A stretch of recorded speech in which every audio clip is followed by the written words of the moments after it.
اعوذ باللہ من الشیطان الرجیم بسم اللہ الرحمن الرحیم۔ یہ حضرت جبرائیل علیہ السلام تھے جنہوں نے آپ صلی اللہ علیہ وآلہ وسلم کو خبردار کیا تھا۔ سادشی گھر کے دروازے تک آن پہنچے تھے۔ وہ آپس میں صلاح و مشورہ کر رہے تھے کہ آپ صلی اللہ علیہ وآلہ وسلم کو سوتے میں قتل کریں، نعوذ باللہ، یا پھر ان کے جاگنے کا انتظار کیا جائے تاکہ حالت بیداری میں ان کو قتل کیا جائے، نعوذ باللہ، تاکہ وہ موت کو اپنے سامنے رقص کرتے ہوئے اپنی آنکھوں سے دیکھ سکیں اور موت کو گلے لگانے سے بیشتر خوف و ہراس کا شکار ہو جائیں۔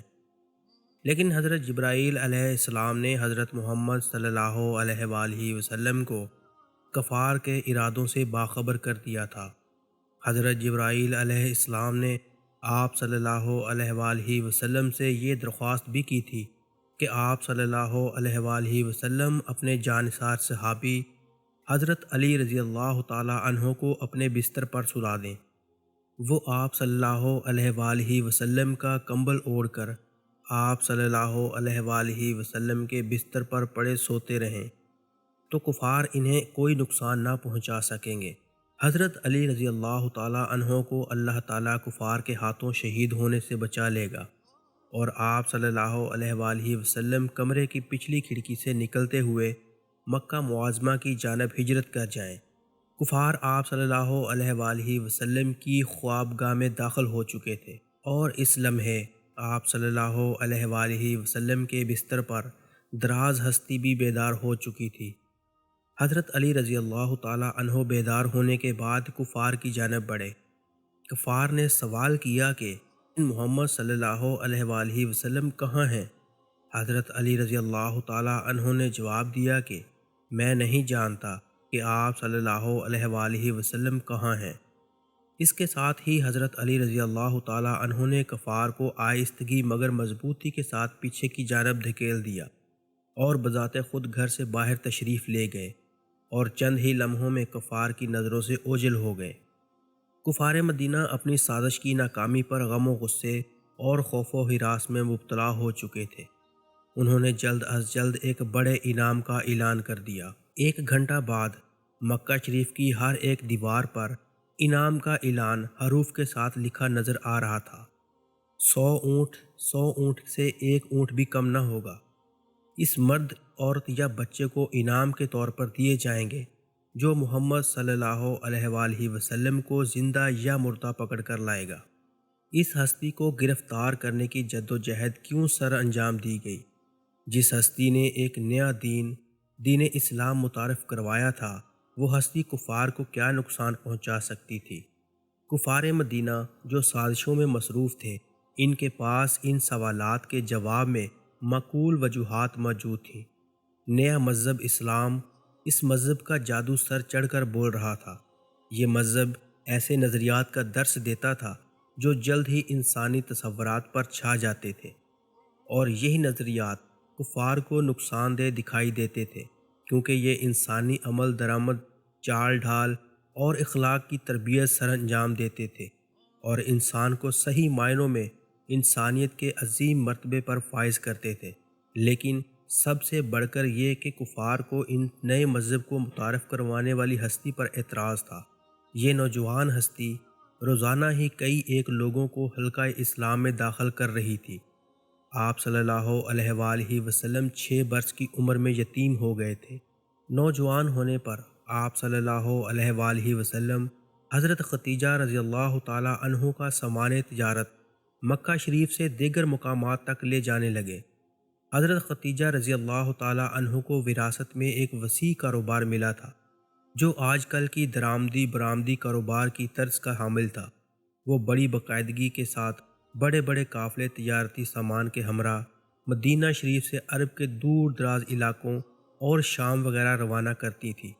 ان کو ایک ذہین، قابل اور ایماندار نوجوان کی ضرورت تھی جو سامان تجارت کے حامل قافلے کی رہنمائی سر انجام دے سکے اور کاروباری امور دیانتداری اور خوش اسلوبی کے ساتھ چلا سکے۔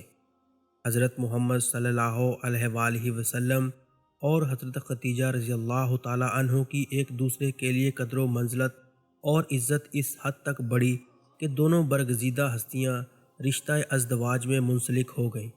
حالانکہ حضرت ختیجہ رضی اللہ تعالیٰ عنہ آپ صلی اللہ علیہ وآلہ وسلم سے عمر میں 15 برس بڑی تھی۔ شادی سے کچھ ہی عرصہ بعد آپ صلی اللہ علیہ وآلہ وسلم نے یہ محسوس کرنا شروع کیا کہ اللہ تعالیٰ آپ صلی اللہ علیہ وآلہ وسلم سے مخاطب ہے، اور آپ صلی اللہ علیہ وآلہ وسلم سے فرما رہا ہے کہ اللہ ایک ہے، وہی حقیقی خدا ہے۔ اور اللہ تعالیٰ آپ صلی اللہ علیہ وآلہ وسلم سے یہ بھی فرما رہا ہے کہ نئے دین اسلام کو تمام تر عرب میں پھیلا دیں، نیا دین، سچا دین اور بت پرستی کا خاتمہ فرما دیں۔ آپ صلی اللہ علیہ وآلہ وسلم پر وحی نازل ہونا شروع ہو گئی۔ یہ وحی حضرت جبرائیل علیہ السلام لے کر آتے تھے۔ یہودی اور عیسائی دونوں مذاہب کے لوگ بھی حضرت جبرائیل علیہ السلام کے بارے میں جانتے تھے کہ وہ اللہ تعالیٰ کا پیغام لے کر اللہ تعالیٰ کے پیغمبروں کے پاس آتے تھے۔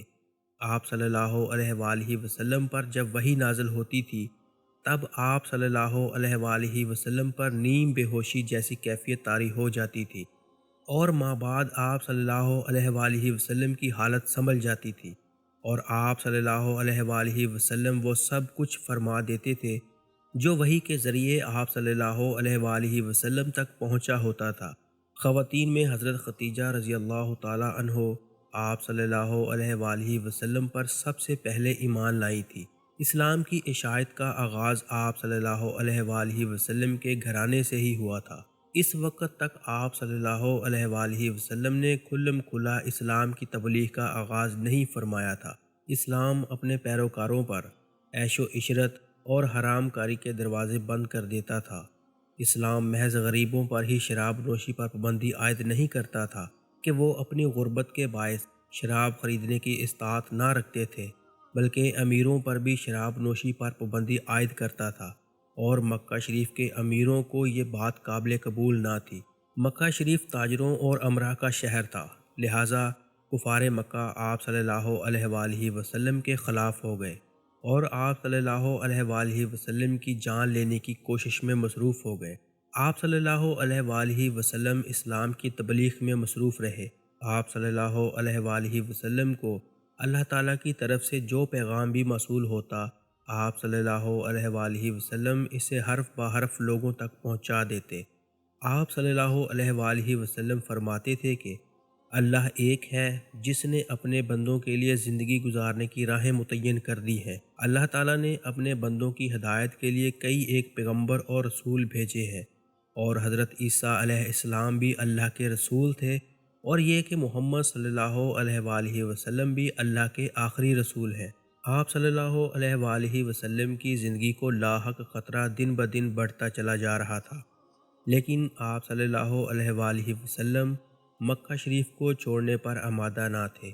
البتہ آپ صلی اللہ علیہ وآلہ وسلم نے اپنے صحابہ کرام رضی اللہ تعالیٰ عنہ کو مکہ شریف چھوڑنے کی اجازت فراہم کر دی، اور یہ ذمہ داری بھی عائد کی کہ مکہ شریف کے علاوہ دیگر مقامات پر بھی لوگوں کو دین اسلام کی دعوت پیش کریں۔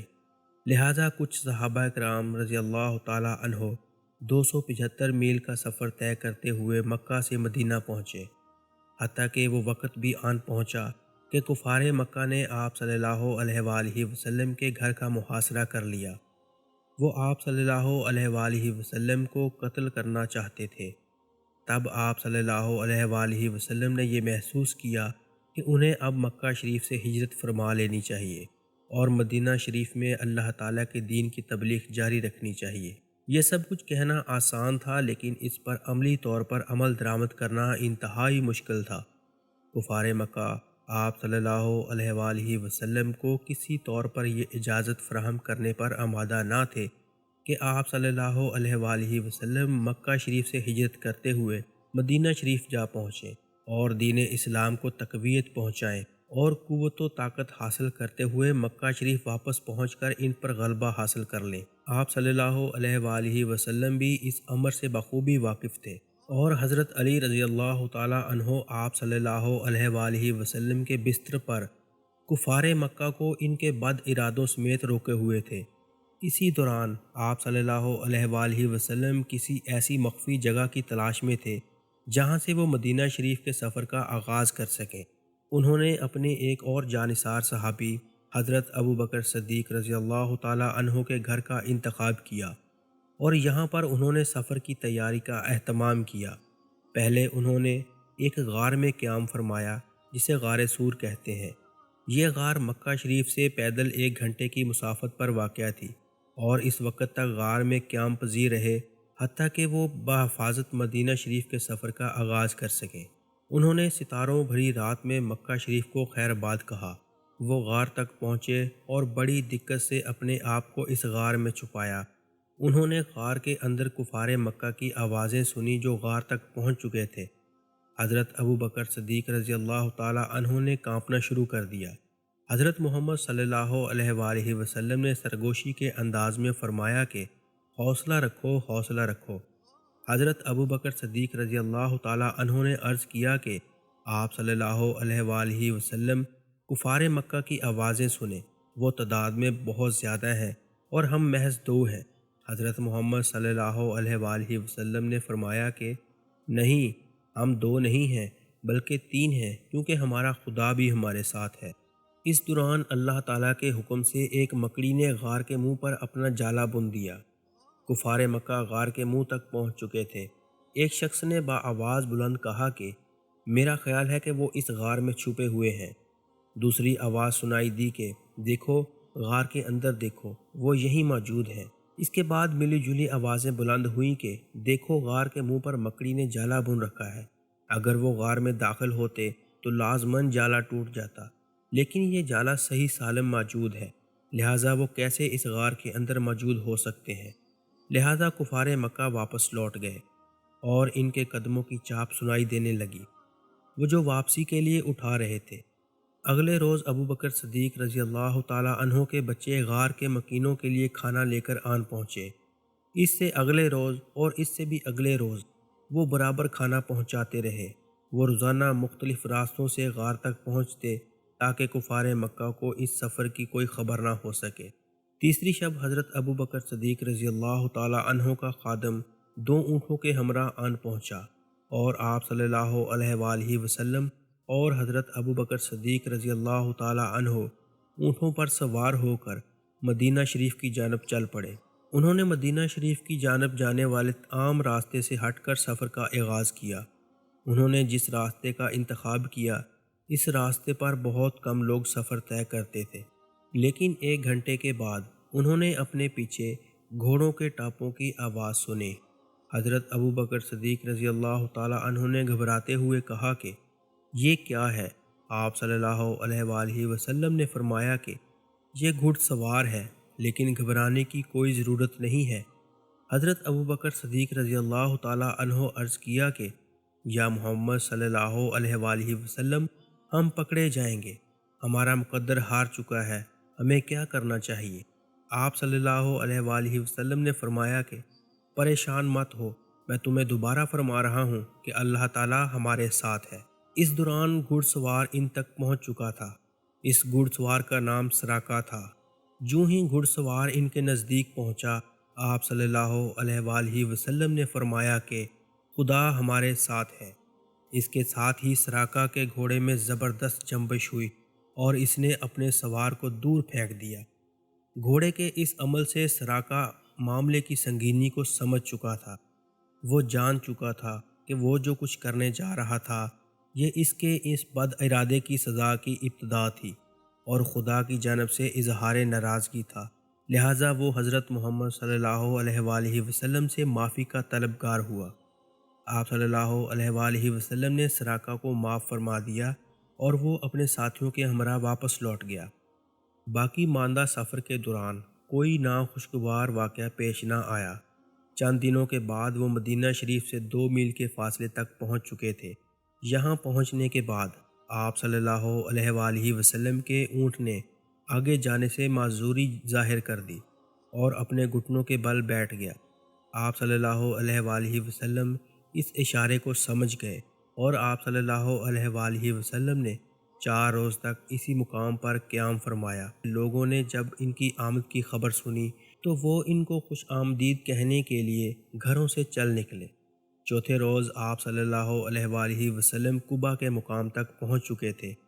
اس مقام پر آپ صلی اللہ علیہ وآلہ وسلم نے اپنے ساتھیوں کے ہمراہ نماز ادا کی اور خطبہ ارشاد فرمایا اور دوبارہ اسلام کے ان ستونوں کی نشاندہی فرمائی جن پر اسلام کی عمارت قائم تھی، اور ماہ بعد مدینہ شریف کی جانب سفر جاری رکھا۔ مدینہ شریف کے ایک گھر کے سامنے پہنچ کر اونٹ رک گیا اور نیچے بیٹھ گیا۔ اس گھر کا مکین خوشی سے دیوانہ ہو گیا کہ اللہ تعالیٰ کا رسول صلی اللہ علیہ وآلہ وسلم اس کا مہمان بن رہا تھا۔ آپ صلی اللہ علیہ وآلہ وسلم اس گھر میں تشریف لے گئے۔ چند روز بعد حضرت علی رضی اللہ تعالیٰ عنہ بھی مدینہ شریف تشریف لے گئے۔ اس کے بعد آپ صلی اللہ علیہ وآلہ وسلم کی زوجہ حضرت عائشہ رضی اللہ تعالیٰ عنہ بھی مدینہ شریف پہنچ گئیں اور بچے بھی مدینہ شریف آن پہنچے۔ اسلامی قوانین کے تحت اگر مرد چاہے تو 2 یا 4 شادیاں کر سکتا ہے۔ عربوں کے بت پرستوں میں اس سلسلے میں کوئی حد مقرر نہ تھی، لیکن حضرت محمد صلی اللہ علیہ وآلہ وسلم نے حضرت خدیجہ رضی اللہ تعالیٰ عنہ کی زندگی مبارکہ میں دوسری شادی نہ کی تھی۔ چند برسوں کے دوران حضرت محمد صلی اللہ علیہ وآلہ وسلم نے مکہ شریف فتح کر لیا اور یہ شہر بھی آپ صلی اللہ علیہ وآلہ وسلم کے زیر سایہ چلا آیا۔ آپ صلی اللہ علیہ وآلہ وسلم نے اس شہر کو مذہب کے ایک روحانی مرکز کا درجہ دیا، جبکہ مدینہ شریف کو ایک سیاسی مرکز کا درجہ حاصل تھا، وہ مذہب جو جلد ہی آدھی دنیا پر چھا گیا۔